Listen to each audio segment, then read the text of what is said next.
great. Well, thank you so much for coming on the show. It's great to meet you, finally meet you, because this is how we meet each other, through Zoom. So why don't you tell us a little bit about yourself and your organization and what you're passionate about? Yeah.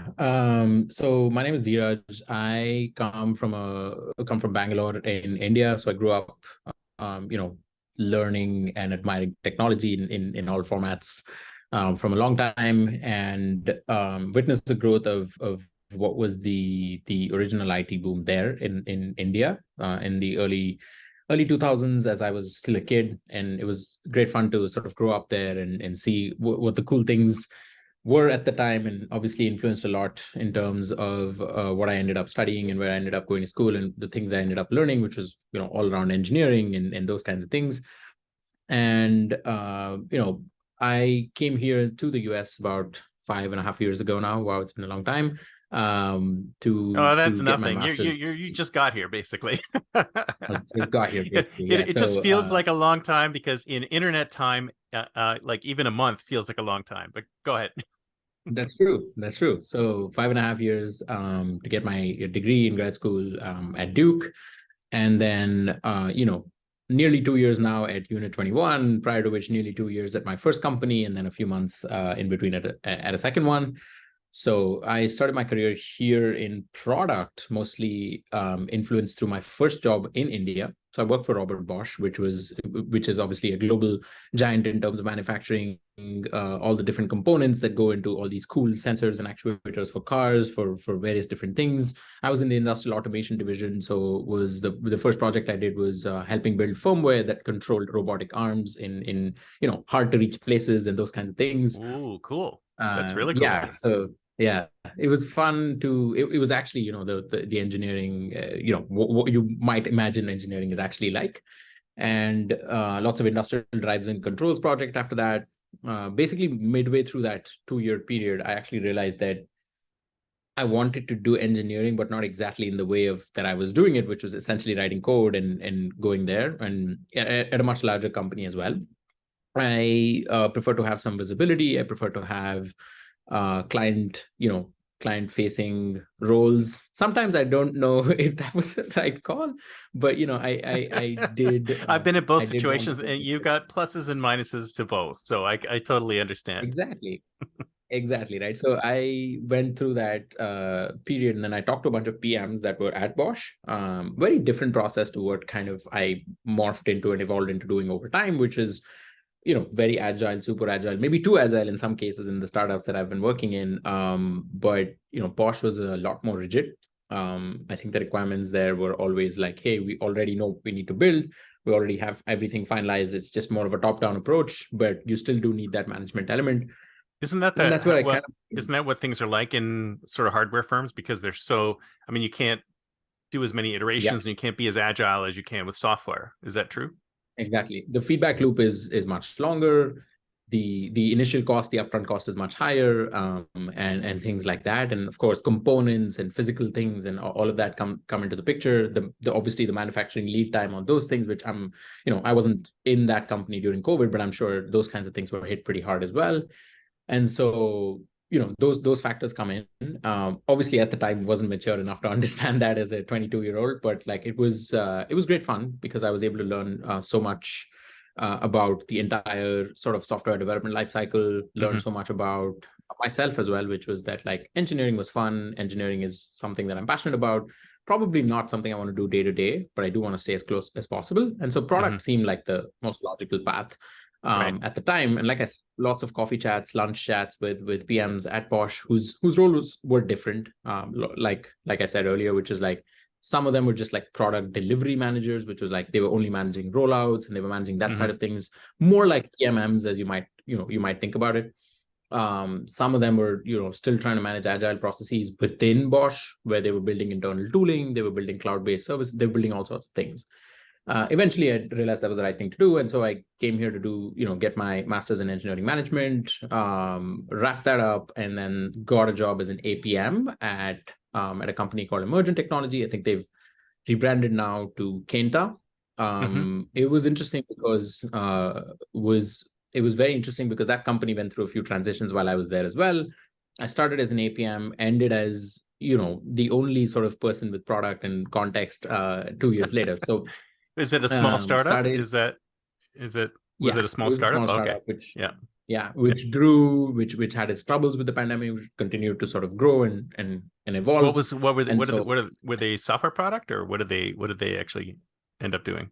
What yeah, are they? so we were actually building an end-to-end digital gold ecosystem, Oh, cool. which was Web3.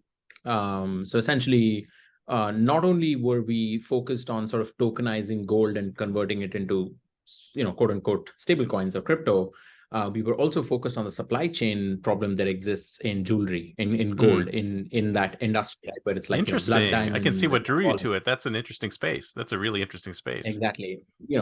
Straight out of grad school was a great thing to work on. Got a lot of learning about many different things, right? Like I think one of the big things was a couple of the early products that we launched were done with a little less validation than we should have had while launching them. Very useful Like products that you business can, validation, really, or what kind of validation? yeah, business Yeah. validation Okay. primarily. Hmm. For example, we started with going after the institutional investors who wanted to maybe hedge their thing in gold. There was a market for that, but it wasn't quite as large as we might have imagined. Hmm. And we were hoping that it becomes like a self-fulfilling prophecy, in that like the first product takes us off to a point where we can then we get the time to build the right things over time. Right. But we did do it quickly and try to move a lot of the core technology and adapt it to a consumer product, which is kind of where I first got my hands dirty and started learning about the industry. First challenge that I faced there was, how do we build a compliance workflow, which kind of ended up bringing me to where I am today. But like, first challenge was like, how do we build our first compliance workflow, and how do we make sure the best users enter our system? What are the sort of requirements? What are the and so that was the first thing. And then skeleton features around that, like how do you buy what was called Gcoin? How do you buy Gcoin? How do you sell it? How do you transfer it to other users? What are the different features we offer? And then the PM for the supply chain product left as well. And he was my mentor and basically taught me everything I know in product in the early days. And so I was the only one at the time with the context that they could easily sort of replace him with. The other product, the self-service, customer consumer facing product, had a lot of engineers who had, product context, right? So customer context, product context. So they could sort of almost self-service it forward. And so I had to take on the supply chain product, which was a far more, I would say, challenging thing and interesting thing as well, because the 90% of the context that we built on that product was done through live, gold runs that my colleague was able to do. So he was able to actually travel to 6 countries and witness firsthand how gold is made, how essentially gold biscuits and how the mining process works, the refining process works, the That's very sorting cool. I process love the works. sound of that. Yeah, it was fantastic. And 90% of the context came from that. And then the challenge that I faced was like rebuilding those relationships virtually, partly because just as I was taking on, we were hitting the pandemic or about to hit the pandemic. And I wasn't in a situation at the time to travel globally as well, visa and those kinds of things. And so just as I was getting out of the visa situation, we hit the pandemic. So it was a challenge to adapt to building those relationships / rebuilding them for the company virtually and keeping the product going. We did have a good amount of demand in the initial rush of the gold, but again, I think market conditions significantly changed, and so it slowed down quite a bit. So did you get all in all, did you get hit with the sort of crypto Web3 backlash kind of thing, the early one, or like what happened there? Not as much actually. And I was gonna get to that part next, but like not as much of getting crypto backlash. I think what we were hit with is a lot of our initial capital went into the first product that we built. And that for me was like a lesson in sort of business use case validation and those kinds of things. The rest of our products, well, I think the pure reason that they continue to operate and they're still doing really well now is the passion that comes from our founder. And I think he's the driving factor in like keeping it going and pushing, even when others would have probably walked, or others would have probably scared about the outcomes and stuff. But that's a lesson in sort of resilience as well. So there's a lot that I learned, right? There's product management, what to do, what not to do, lots of what not to do is in terms of business validation. But there's also a lesson in like resilience. If you believe in something, if it's the right thing, and in today's economic climate, it is starting to take off now. much belatedly than we were hoping for, but it is starting to take off now because today's economic climate makes it perfect for you to, need a product of this nature. Yeah. Where, Well, you can I hedge. always find that a lot of times the startup, the biggest issue is timing, right? The product is useful and it's required and there's necessary and there's people who want to buy it. It's just if you hit the right moment, then you're good. So it's like it's almost like if you're early, as long as you have enough runway to be around when the right moment comes, then you're good. So it sounds like that's what's happening now. Is like the right moment is coming for this app, for this software. Okay. Yes. Good. So if you talk about marketing, right? Like marketers always say product, price, promotion, place, 4Ps or whatever it is. The place also includes, in my mind, time, because right place, right time sort of thing. And so I would say that it would sound weird to say 4Ps and a T. So I would just say that like time also matters. Time also matters when thinking about let me look place, at the thesaurus, another word for time that starts with a P, but you think our AIs would be able to tell us that? I mean, can't we predict any of that? Potentially. Maybe, right? That no company would ever be unsuccessful, which is a interesting world that we could potentially live in, and those kinds of things. So so that was a lesson there. And then in terms of the crypto, being hit by the first sort of downturn in crypto, I then joined a company called Cred, which was competing with sort of Voyager and Celsius, which have been in the news lately for sort of going bankrupt. It was the concept of interest-bearing tokens using crypto. Essentially, we were building a program that allowed, it was a B2B2C program. So that was also interesting because I had gotten just my feet wet, just the right amount in terms of B2B, learned a lot about B2C, and then B2B2C, which was fascinating because we were essentially piggybacking on top of our partners' applications and allowing our customers to use a specific feature that we were building, right? So, I never really understood what B2B2C is. So you're saying that B2B2C is actually being that intermediary layer between the second B, or where do you fit in? Okay. Yeah, that's an interesting one, right? Like I'm trying to find a more commonplace example. I would say a Plaid integration on Coinbase, something like that, right? So it's business to business, where Plaid is selling their services as a partnership to Coinbase, but me as a consumer is using Plaid through Coinbase natively within that app, or something like that, right? Yeah. And so what we were doing was Cred was running on top of other crypto apps like Uphold, popular ones that were actually allowing customers, where we would but they would allow customers to buy crypto. We would then give them the option of like, hey, you have XYZ amount of crypto. Do you want to hedge it and get like a fixed interest back or a variable compounding interest back? And it was a very successful, it had a very successful start, but unfortunately, market conditions really moved against us very quickly at the end of 2020. That was the first sort of major crash that we saw in crypto. And unfortunately, a lot of us were affected job-wise. We had to, we had to actually basically start with a chapter 11 and eventually do a 7. And so it didn't pan out, unfortunately. Yeah. But the next place that I ended up was obviously Unit21. Used some basic context that I had of what compliance requirements look like in fintech when I came in to Unit21, helped me through in terms of like my interview, because I had some awareness of what these features could be, would be, etc. But when I came in, I realized that it was completely different from the products that I had seen before, simply because the products that I had seen before was specialized tooling. It was tooling where there was a team, dedicated to building the government-facing, regulatory-facing, those kinds of features on a day-to-day basis.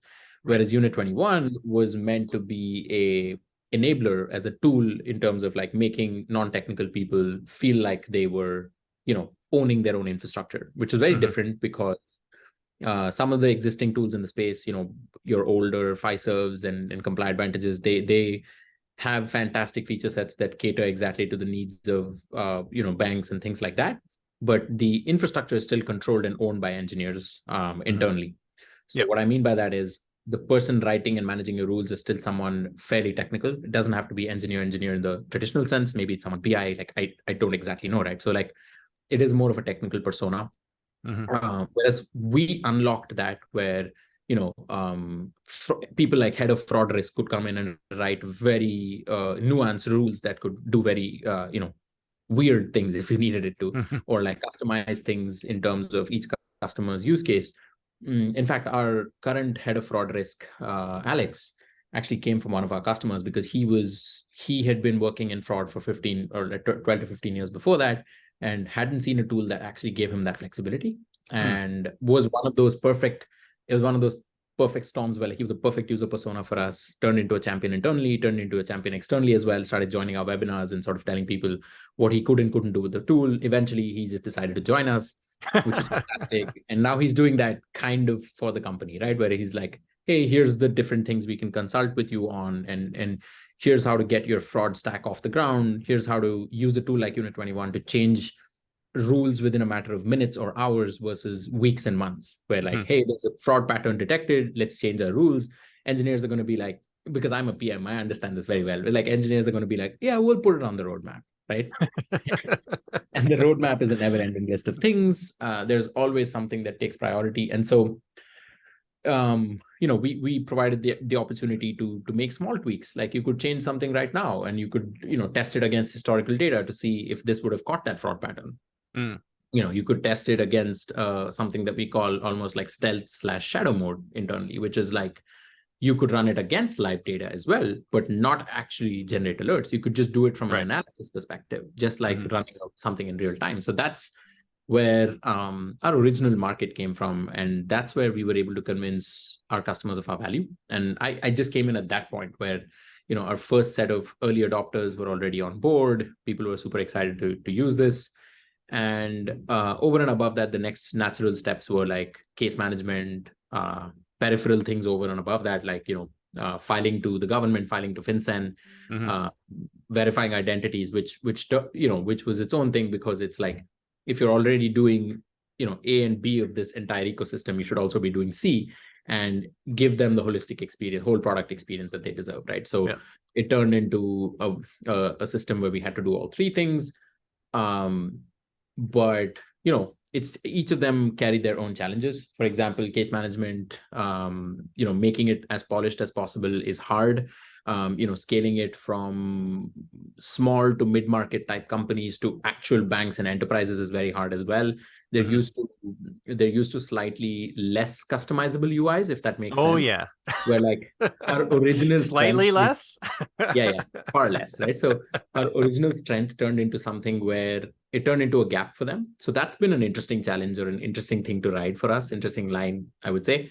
Where it's like, hey, the ethos and the philosophy of this product is never to be one thing, or never to be exactly what you want it to be. It's more for you to be able to make it exactly what you want it to be, right? So it's a almost a configurable tool type of thing.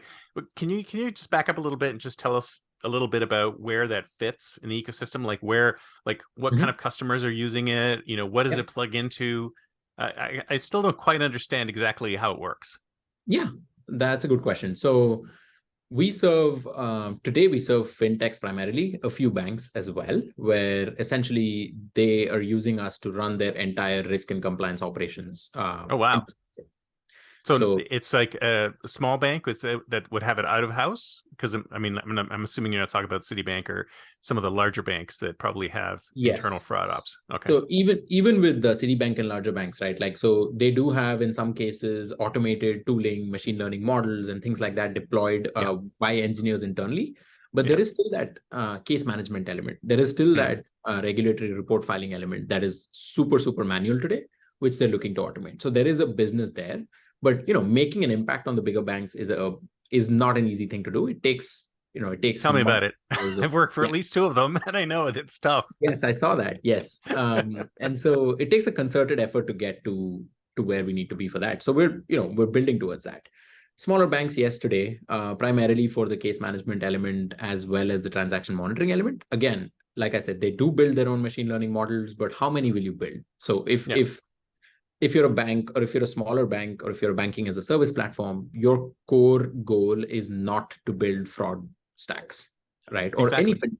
If you're a neobank, if you're a Chime, if you're a Current. Exactly. You use other tools that are already out there. I mean, it's kind of like those things have been done. and have Yes. been done very well. So Yeah. if you can interconnect with them, that would be the best way. And that's where you guys Make others solve the problem, especially if they've already kind of done it, right? So it's the companies that don't want to necessarily reinvent the wheel on that side of things. There's always going to be companies that really want to own their infrastructure and have the resourcing to do so. We have run into them, and it's a realistic thing that we will keep running into, I would say, right? So, but primarily there are companies that are saying, hey, I want a tool where a small team of people can self-service it, a small team of people can manage it, and a small to large team of people can consume the alerts that come out of it, right? So we have like a small test set of, I would say, a small set of use cases for administrators where you can do a lot of customization, set up a lot of the buttons. Like Unit21 even allows you to customize actions that you take with alerts or cases that you get. Right. So that was our sort of original entry point into how case management became one of our primary products as well. And so we have a few people doing that at every company level. And then we have a majority of the people just being the users, the day-to-day sort of consumers of what comes from our system, which is alerts and cases and escalations and things like that. And they can then use data to make further decisions, right? We initially went in the direction of being a one-stop shop primarily for risk and compliance. But over time, we realized that our system is so much more flexible than just being that.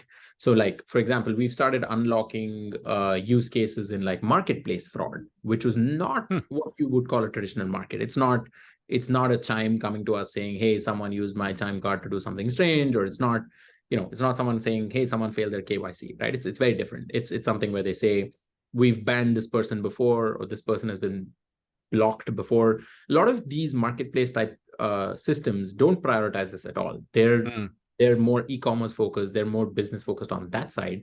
And so at least financial organizations, fintechs, or banks, like you said, have their own risk ops, have some degree of incentive to do this, right? So to build this.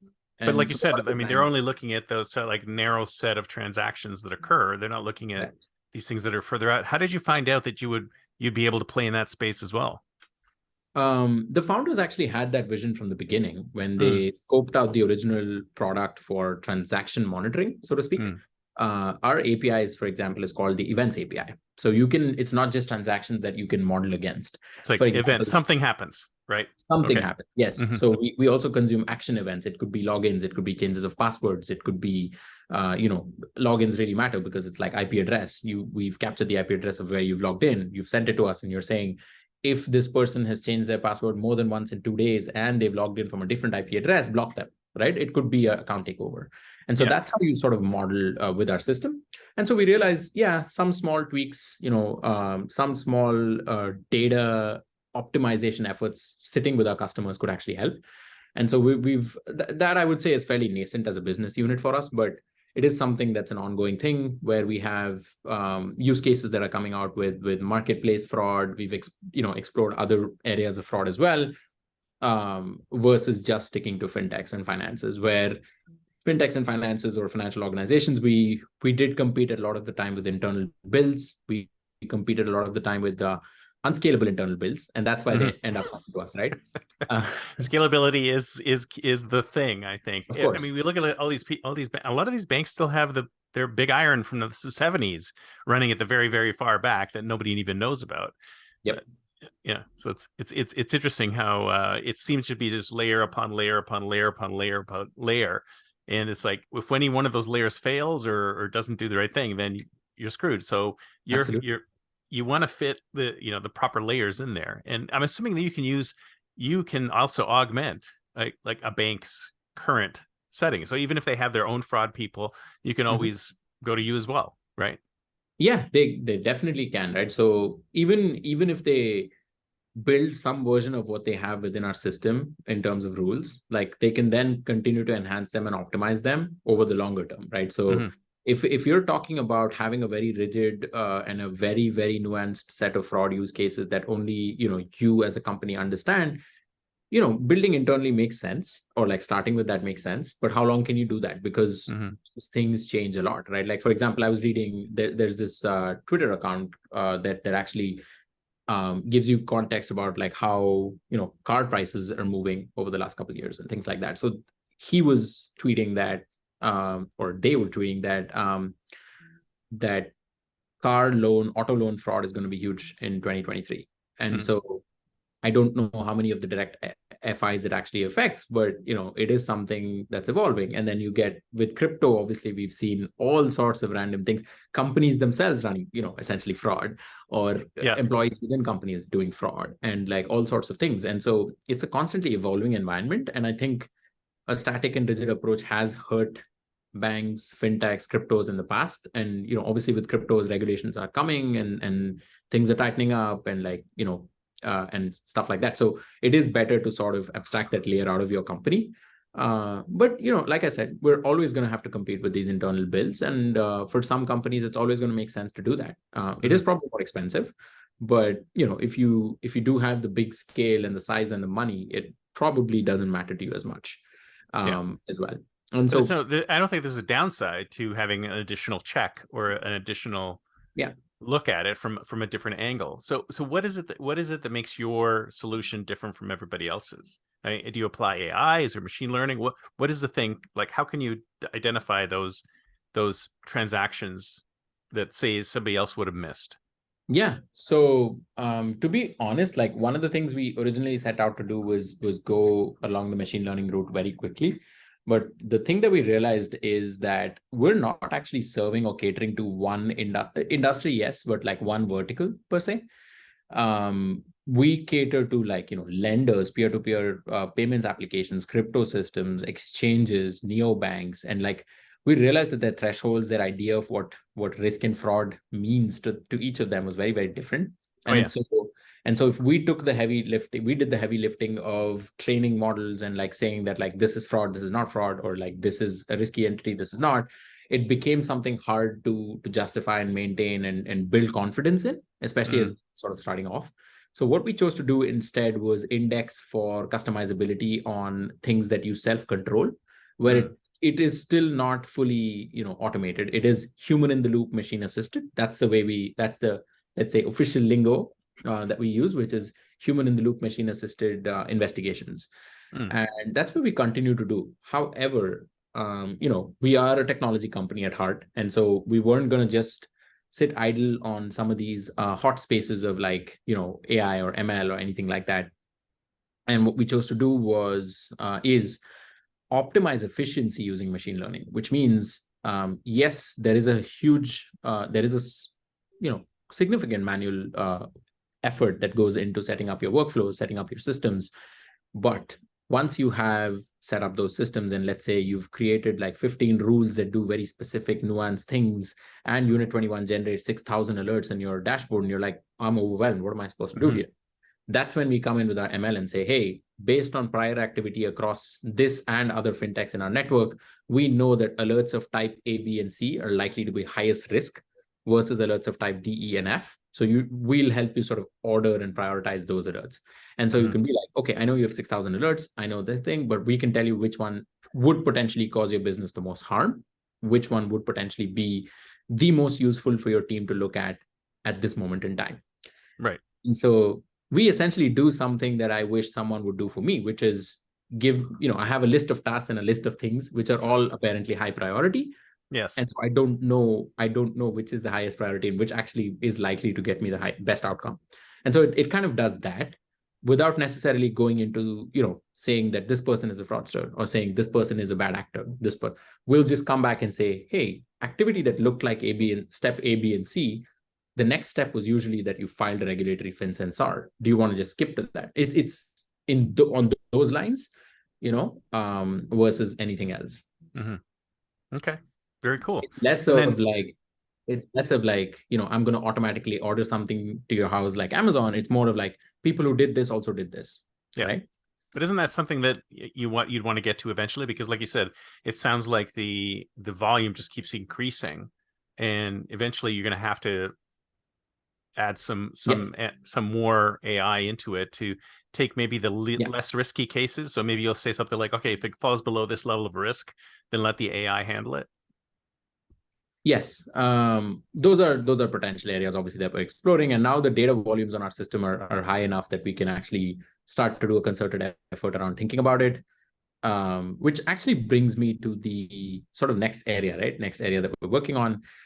Speaking of high data volumes, which is again, we did a lot of research. We talked to a lot of people in financial services, FIs, traditional banks, fintechs as well, which are our customers, as I said.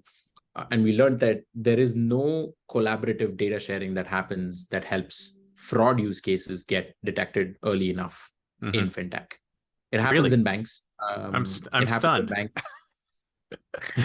Why is that? Because it seems like that would be a good thing for everybody, right? Why Yeah, why would that why are they so proprietary it's the about it? Because same. Yeah, it's the same question. It's the same problem actually that I mentioned earlier, which is a data standardization issue that it is something that honestly Unit21 has in a way good and bad, right? Like, so we have so much flexibility, so much customizability, not just within the dashboard and the UI, also within our APIs, where custom data like your own user IDs, your own risk scores, your own whatever you want to put in there can actually be piped into our system. Your own, let's say, KYC provider. We have a few integrations, but if you want to use a disparate KYC integration that we don't support, we don't want to block you from using Unit21, right? Like, we want to allow you that customizable option where you can use that data, pair it with, let's say, login activity, pair it with transactional activity, and then come out with rules. That's our system, right? So that's actually created slight problem in some ways, which is that we also serve so many different industry verticals that data standardization is a huge challenge. That's one of the reasons why, at least that's what my research tells me over the last 6 months or so. One of the reasons why it has been hard to get a fintech consortium off the ground. Banking found it a little bit easier for a couple of different reasons. One is the original consortium product that came from a company called Early Warning, which was owned and operated by those 7 biggest banks in the country. And so you have, the ability to access the data. You almost have your first set of sort of design partners, if you will, to help design that. And you have data standardization, which is, at the time, at least when it was, maybe 90s, when it was actually growing, the data schemas across these banks and stuff were very, very similar.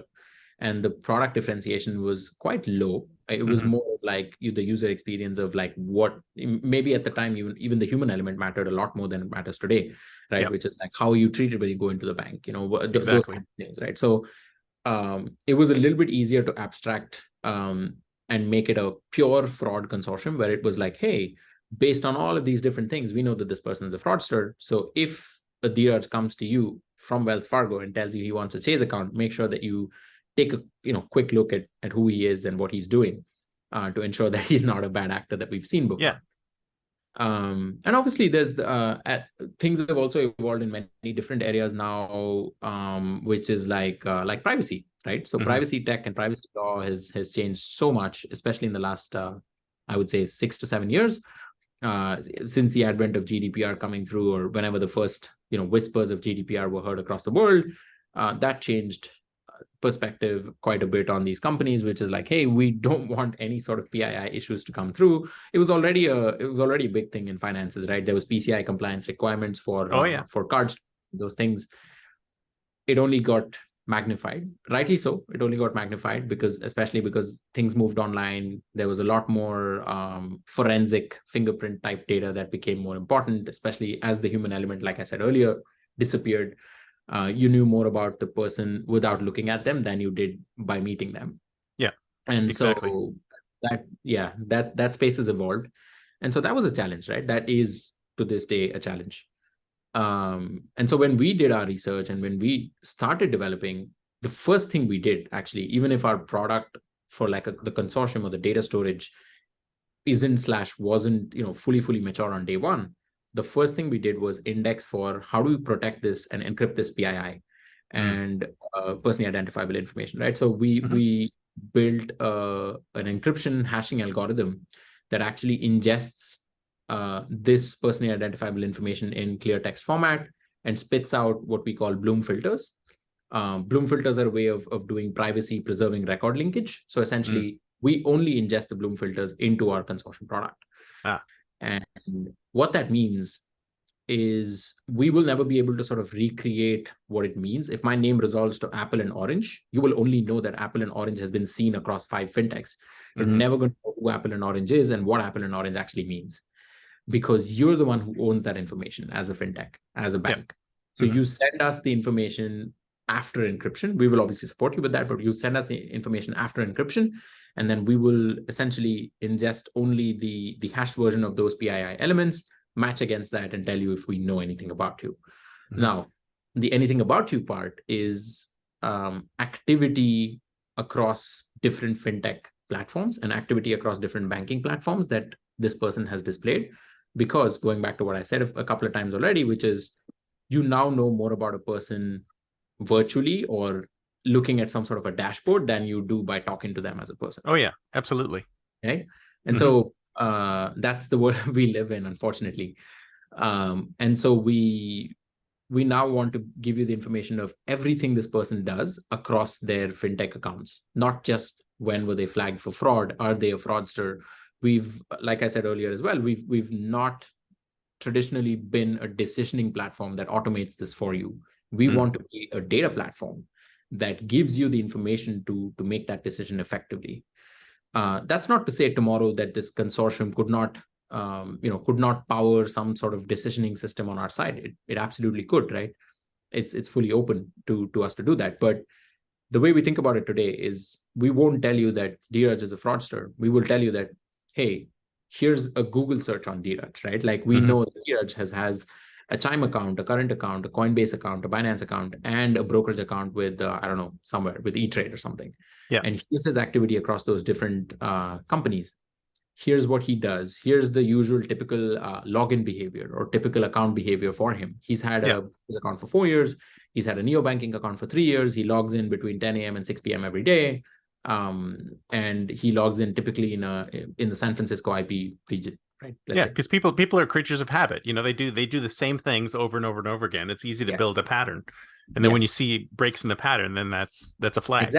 Exactly. And that's something our platform is renowned for as well, our core platform, going back to a rule engine, right? Like we do have a lot of capability around historical deviation. That's a big use case that customers to this day request and use with us, which is like, hey, this person usually sends $3,000 at most to a bank account in Kansas. Why is he suddenly sending $15,000 to Afghanistan at 3 a.m, right? So that those things are basically what we're looking for. And so this doesn't quite, integrate / power into that just yet, but that's the vision. That's where we're going with this, which is like, once we do have the data that we're looking for aggregated into the system, we then take it and make a product out of it that makes the industry feel that it's a useful one. Over and above that, another big challenge, since you asked why it's never been done before, another big challenge was obviously trust in a single vendor. For many reasons. One is obviously the data privacy, which was not just the privacy laws. There was also the concept of competitive selling, threats and risks around that that came in, that scared people, that scared banks, that scared companies. But over and above that, there's also an element of, how do we trust a single sort of vendor or a single sort of service provider to have all of this information of all of these different fintechs? Right. How do we trust that? And for example, we've seen slower movement, for example, with companies / customers of ours to sign into this when they are considering, for example, exits, IPOs, acquisitions, for reasons of like, okay, now I get into this weird data sharing agreement with a company, and like something, God forbid, something goes wrong. How do we answer to our stakeholders, whether that be shareholders, if it's a public company, whether that's someone trying to acquire this company, looking at your books, and those kind of things. So there is that guardedness, which I think probably has always existed, right? Where it's like a lack of trust in a single vendor or a single provider. Unit21 is doing really good things in risk and compliance, but why should I think that they will be the right provider to run this system? Yeah. Again, it was easier for early warning in a way to build that because they were, and banking is heavily regulated, rightly so. They were, built and operated by banks. So they're like, okay, Chase is with this, so I think it's a good product. Or someone else is, so-and-so brand name. Yeah, they've done big banks have done consortia for a long time. So they know how to do these things. Yes. Yeah. And yeah, so there's that guardedness that comes in. which we're also kind of indexing for with the DAO model that we're building, right? So that's another way for us to also You're building a DAO model? I knew the crypto had to come in. Some Web3 stuff had to come in somewhere. Exactly, right? That's what I was about to say. That's another way for us to get our feet wet in another emerging technology area. We're not necessarily doing too much work on the blockchain development side of things, to be transparent, right? Like, but we're building this as a DAO for the purposes of the community, where it's like, if you and I are members of this consortium, I'm not, as a Unit21 employee, I'm not an administrator. We both are. So you have just as much a say as me in terms of dictating how this consortium goes forward, dictating, let's say, partnerships. Let's say we want to do a partnership with a foreign data source of some sort and add customers in the UK to this. Let's say, because today it's US only, right? So let's say we want to add customers in the UK to this. Let's say we want to add customers in different countries, different jurisdictions, different industries to this. Maybe we need additional data that we're not collecting today, right? Maybe we need a deeper level of forensic / digital fingerprints type data. So all of those things are not going to be unilateral decisions by anybody at Unit21, whether that be, myself or the founders or anybody within the team. It'll be a group sort of consensus decision, and that is what we were abstracting for, versus necessarily going after Web3 and building a Web3 product, because that's not necessarily. I don't think there's much downside to having a little bit of that in there, just to excite the investors a bit, right? Yes, that has been helpful for us in terms of, I don't know about the investors, probably not with my visibility, but it has helped us with potential customers. It has helped excite people that are technology, people that embrace technology, and we have seen that this is the case with a lot of our early adopters as well. So some of the companies, Drive Wealth, people like that, Chime, they've been super excited to see that we're trying to do the DAO model here, because they believed in us in the early days of Unit21 as well. And they're like, okay, this is a emerging tech company and it's not a risk and compliance company necessarily. So let's see what they come up with. And so it's also interesting in that we didn't go all the way decentralized with this. And what I mean by that is the data itself, the consortium data itself, is not going to sit on any blockchain, because we do want to keep updates of information. Things change all the time. People's information changes all the time, whether that's good or bad activity. It always changes. It's always evolving. And so we do have a very traditional centralized database that hosts that information. It's the administration and the decision-making and all of that stuff, which is like almost the corporate side of this consortium, that will be a DAO. Everything else would be a traditional structure that goes into it. So very, very excited to have gotten a chance to work on it. Fantastic. So I got a question for you on privacy, data privacy. So first of all, you mentioned GDPR. Do you think GDPR actually did anything to help protect privacy, or was it just sort of another layer of bureaucracy on top of everything? No, I definitely think it had an impact. Maybe not in the early days as much as people would have hoped. But even the biggest of the big companies, even Google, has been fined for this kind of stuff, right? So it is not something anybody takes lightly anymore. And I can tell you from experience of talking to over 100 fintechs now, that everybody, at least within the FI financial institutions spaces, cares about this or are worried about this in some way. It used to be only card information. Are we storing it? Is it PCI compliant? Today, it's just so many more things where it's like, hey, I actually don't want to touch this at all. And and it become too much of a hot potato. Now it's like out of my hands. Exactly. Yeah. And people definitely care. It has also, eroded the customer's mindset, like my mindset, where I'm looking at a product or I'm evaluating a service to buy. I'm like, okay.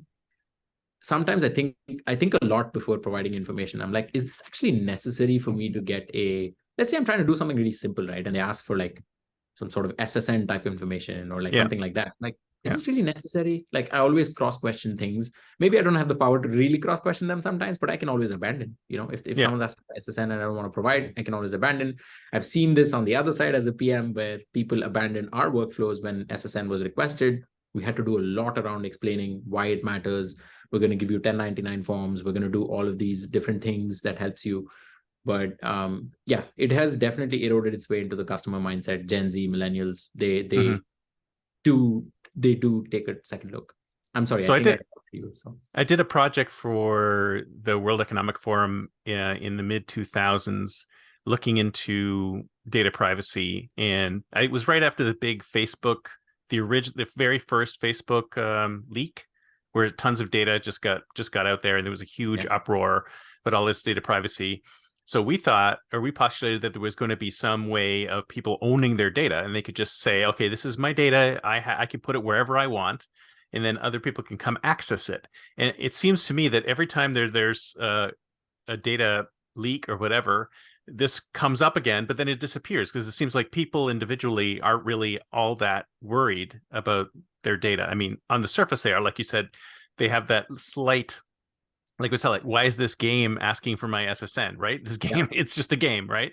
yeah. But do you think we'd ever get to a point where people are really all that interested in managing and holding on to their personal data? I think we will.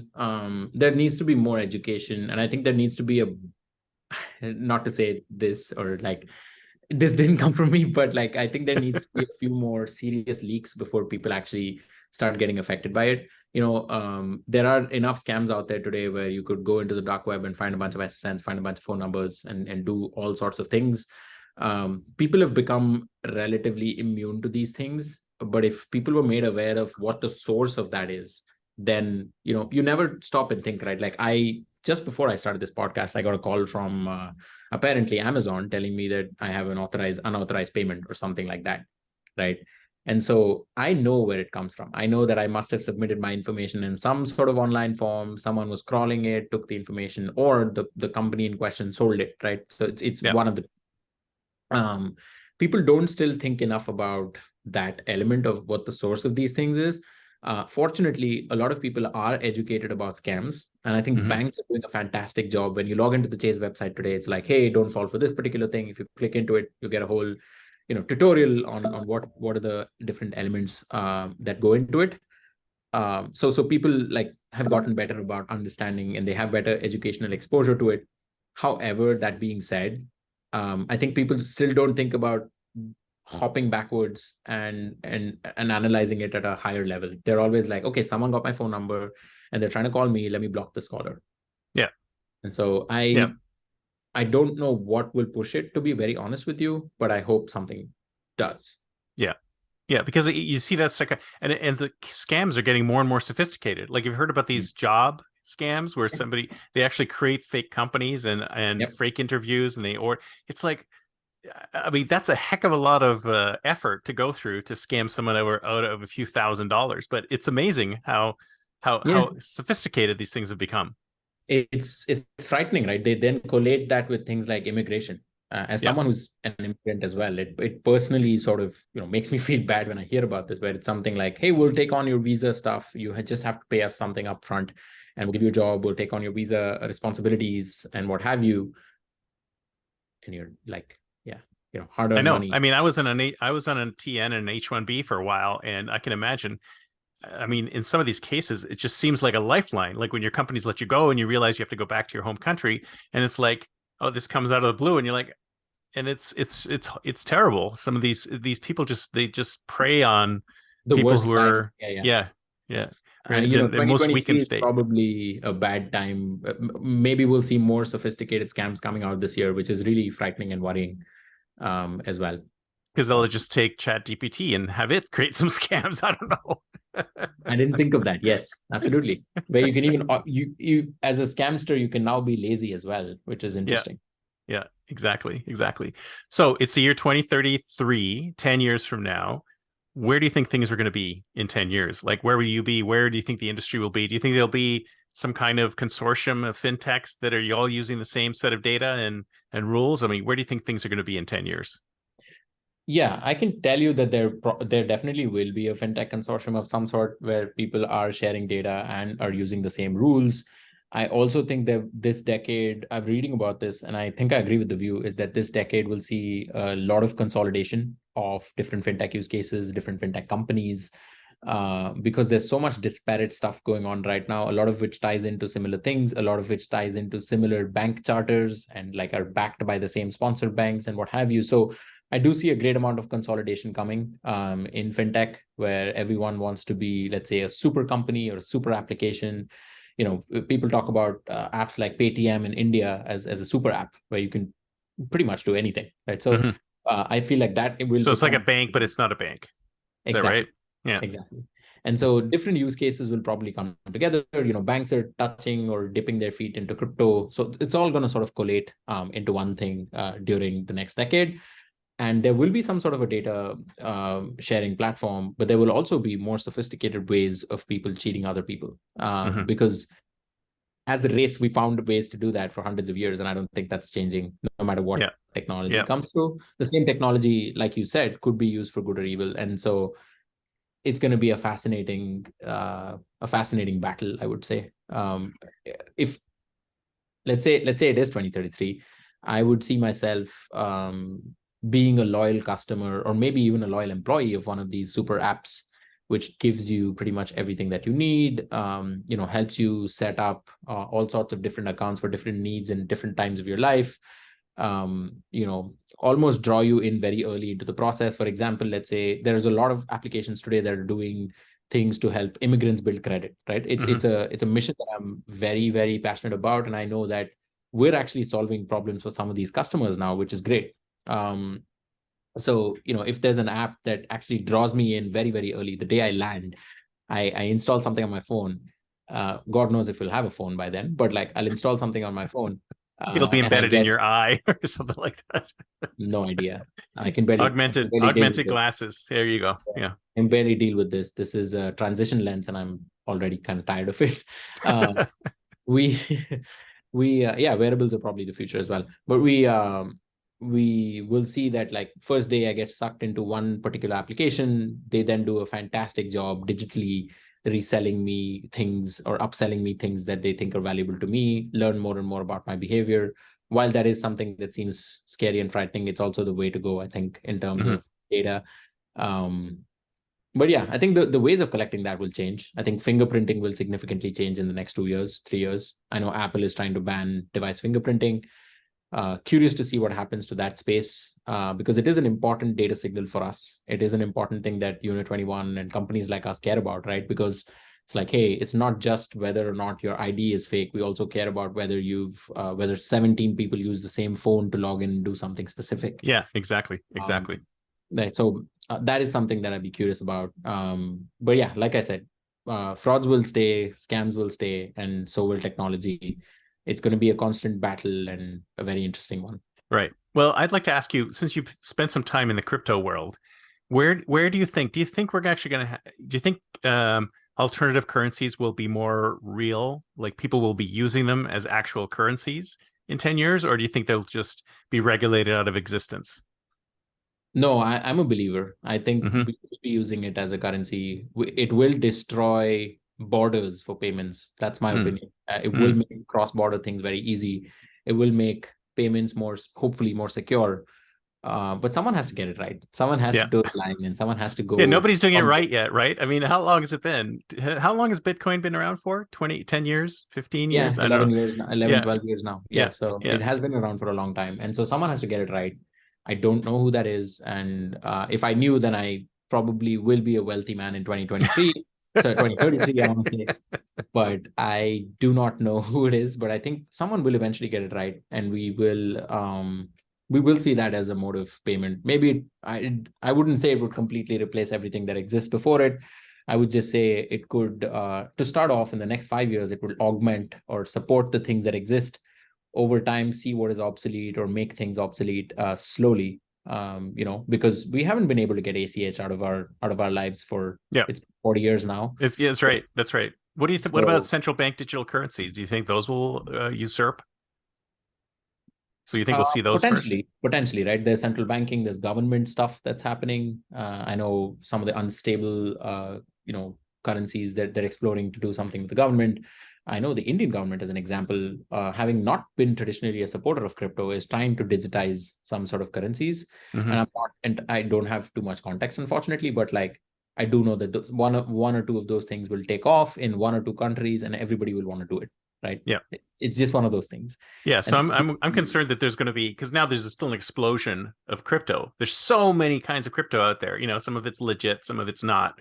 And I think it's there will be confusing. consolidation. It's That's my view. confusing people. I mean, everybody's confused. Like, what do you do? They go, oh, they hear Bitcoin, Ethereum, and then once everything sort of peters off because they have no idea what anything else is. I think there will be significant consolidation, not just in fintech, but maybe more in crypto, because like you said, right, like every day you hear about a new thing, and yeah, I've gained / lost money in a lot of different things, some of which I didn't fully understand at the time, right? Yeah. Regrettable, honestly. But there will be consolidation at some stage. So a lot of the cryptos that we know today, as we know them, will die. But it will hopefully be not the ones I've invested in.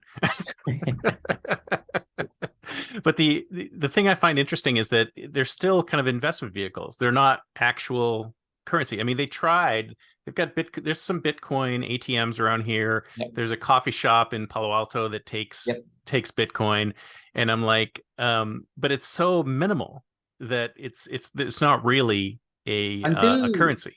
Until it's something stable value-wise, I don't think it makes sense. Like one day I would pay $5 for a coffee, and the next day that 5 could be 500 or 5 exactly cents. And that's just not the right way to go, right? So I think I would go to Palo Alto and maybe buy using my card or something. Yeah. Well, that's the thing. It's like even stable coins. See, the thing I think is funny is that people talk about the difference between how fiat currency is better than crypto, but I mean they're both just as hallucinatory, right? I mean, it's just whatever we believe the value to be, whether it's fiat or crypto. It's like if we believe that Bitcoin is worth $100,000, then it's worth $100,000. It's the same kind of thing. So I don't know why people feel that one is less legitimate than the other, right? Yeah. I mean, did you feel that? It is the same. Yeah, I do feel that. I think it's a weird thing to say, but I think we will feel better when we're forced to believe it's worth something. Yeah. Today we believe it's worth something because we believe it's worth something, right? It's freedom of these things. But there needs to be some sort of forcing function that happens here that helps us evaluate it in the right way. And that will come. Yeah. Especially with 2022 went, that will definitely come. Yeah, I hope so. Well, this has been great. Thank you so much. So if somebody wants to get in touch with you, what's the best way? Yeah, so I'm available on LinkedIn, first name Dhiraj, last name Bhat, Bhat. So you can find me on LinkedIn. I work with, it'll say product manager Unit21. And my email is first name last name at icloud.com. Happy to, chat about finances, fintech, hopefully learn from a number of people here as well. Sounds great. All right. Thank you so much. Talk to you soon. Bye-bye.